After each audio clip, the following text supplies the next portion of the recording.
So this is about jobs in this country. We've been losing jobs at an incredible rate, at a rate of at least 600,000 jobs per month for the last 3 months. We must stop it.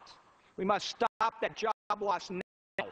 We can't let it go any further. 2.6 million jobs in 2008. It is time to reverse this.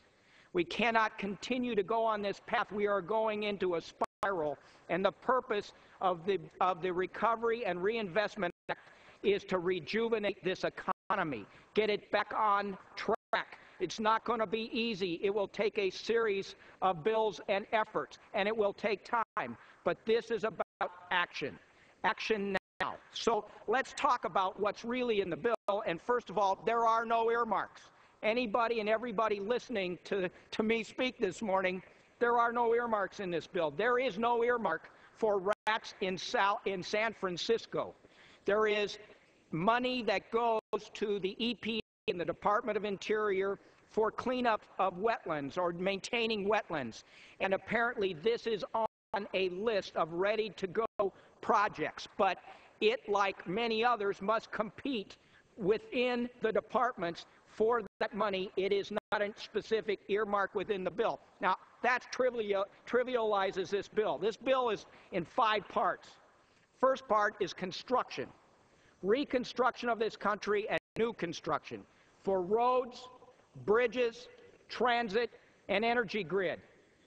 Billions of dollars which create hundreds of thousands of jobs. In fact, this bill is intended to maintain or create 3.5 million jobs in America for Americans. Number one, construction.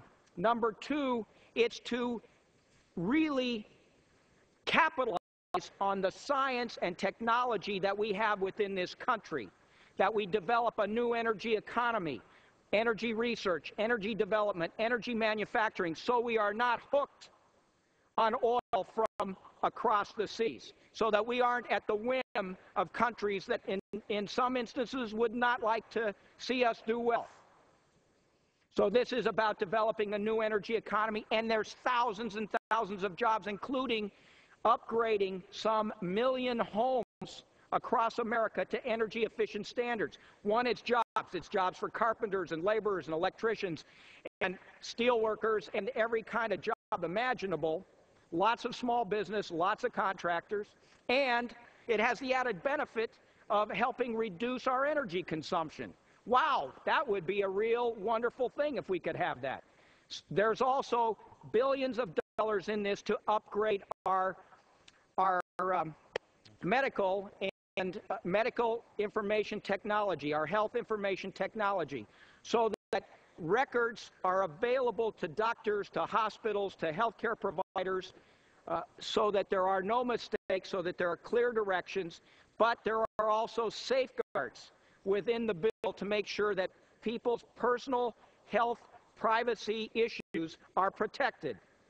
Say that a lot of pieces at one time. It kind of comes tripping off your tongue. But it is an important element to move us forward in the healthcare industry and ultimately will save billions of dollars. First of all, there's IT, business, IT work in here for a whole variety of people, and it ultimately will save the healthcare system and our country billions of dollars. The third, I'm going to get through the 5 sections and then I'll yield to you for 30 seconds or so. The third piece, first piece is construction and reconstruction of this country so that we have jobs now and an investment for the long term. Second piece is innovation and science and creating a new energy economy, and also there is significant money in this bill for the National Institution of Health, NIH, and the Centers for Disease Control to develop new ways to combat various diseases across this country. Third section is to assist our states who've seen their revenue fall off tremendously because of people are not earning incomes. Businesses are not deriving revenues. Business has fallen enough people are being laid off. The states have tremendous shortfalls, which will result in the loss of jobs across America through our state governments and our local governments at a time we can least afford it.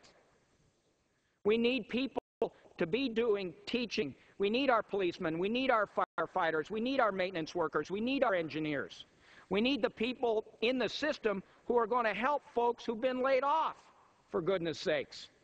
A tremendous piece in this bill to help our states maintain the services that they provide today, because those are safety nets. Those are important across the board. The fourth piece is the tax cut piece. And my friend from Georgia, Mr. Kingston, was talking about tax cuts. In this bill, 35% of the bill is devoted to tax cuts, most of which go to people. 95% of Americans will benefit by this bill with respect to tax cuts. Not the wealthiest 5%, but 95% of us in middle income and in the middle income range. So 95% of Americans will benefit by this bill in terms of certain tax cuts, as will small businesses.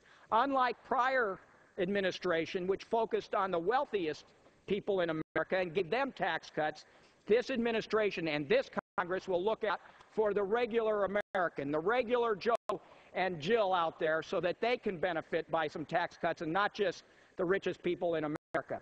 The fifth piece in this bill is to assist folks who are hurting, who've been laid off, who need unemployment insurance, who may need Medicaid because they can't get any medical care otherwise, who may need food stamps. So it's just the basic subsistence assistance that this country gives to its people in times of trouble. So this bill, it is a big bill, no doubt about it. But we have a big problem to combat. And the purpose of this is to create jobs and maintain jobs and rebuild this country, and that's precisely what it does. And I'm not going to allow my good friend from Georgia to trivialize this bill. It is too big and it is too important. And I appreciate his comments, but we've got to focus on the key piece of this, which is jobs and taking this country into the future instead of hanging back as we have over the past 8 years.